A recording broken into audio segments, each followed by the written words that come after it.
3, 2, 1 start.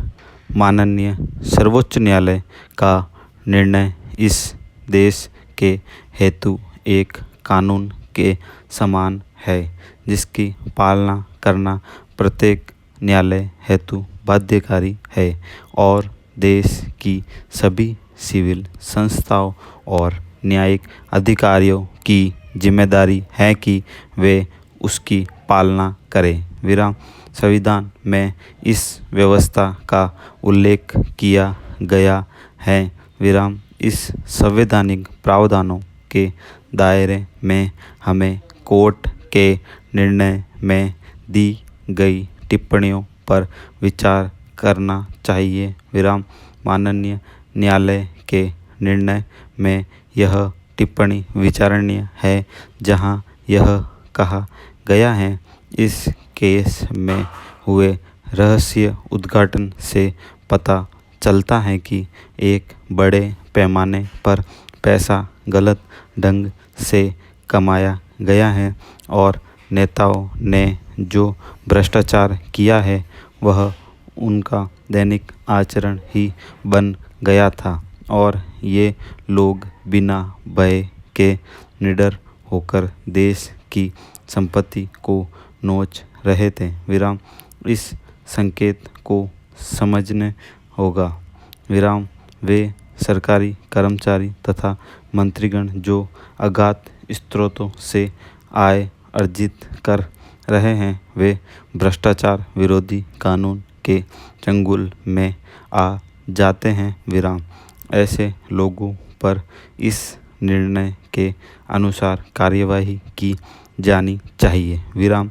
जब तक देश के लगभग 100 लोगों को भ्रष्टाचार के आरोप में सजा नहीं होगी, इस देश के ये भ्रष्टजन भ्रष्ट आचरण में लिप्त रहेंगे और जनता का शोषण करते रहेंगे। पैरा। सर्वोच्च न्यायालय का ध्येय वाक्य सत्यमेव जयते हैं। विराम। गांधी ने सत्य को भगवान का स्वरूप माना था और अहिंसा से भी उच्च रखा था। विराम।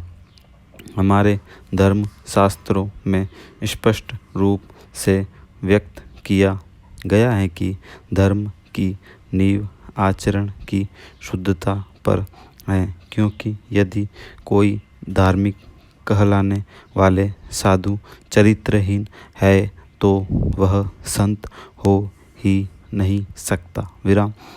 अंग्रेजों को शहादत के कानून में यह व्यवस्था है कि यदि कोई व्यक्ति झूठ बोलता है तो उसका बयान पूरा ही नहीं माना जाएगा, किंतु हमारे देश में व्यक्ति शपथ लेने के बाद झूठ ही बोलता दिखाई देता है। विराम।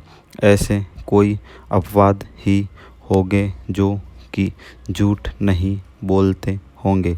विराम। न्यायालय को यह अधिकार है कि वह भूसे से दाना निकाल कर सत्य को उजागर करे। विराम।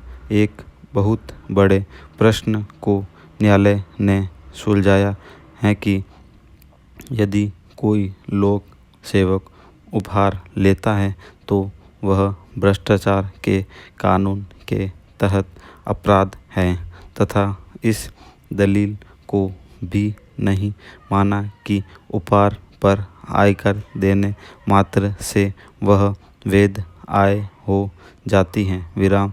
यह एक स्पष्ट संकेत है जिसके आधार पर राज्य के सभी लोक सेवक व मंत्रियों के तथाकथित भ्रष्टाचार पर लगाम लगाई जा सकती है। विराम। आज देश को आवश्यकता है कि कानून में सुधार किया जाए तथा ऐसी प्रणाली विकसित की जाए जहां न्याय सुलभ व त्वरित हो। विराम। आशा की जा सकती है कि माननीय सर्वोच्च न्यायालय का ध्येय वाक्य यथार्थ में बदलेगा और सत्य में जयते की ध्वनि सभी न्यायालयों में सुनाई देगी। विराम इस देश की सबसे शक्तिशाली संवैधानिक संस्था सुप्रीम कोर्ट है। विराम इसका ध्येय वाक्य सत्यमेव जयते है। विराम सत्य की सदैव जीत होगी। स्टॉप।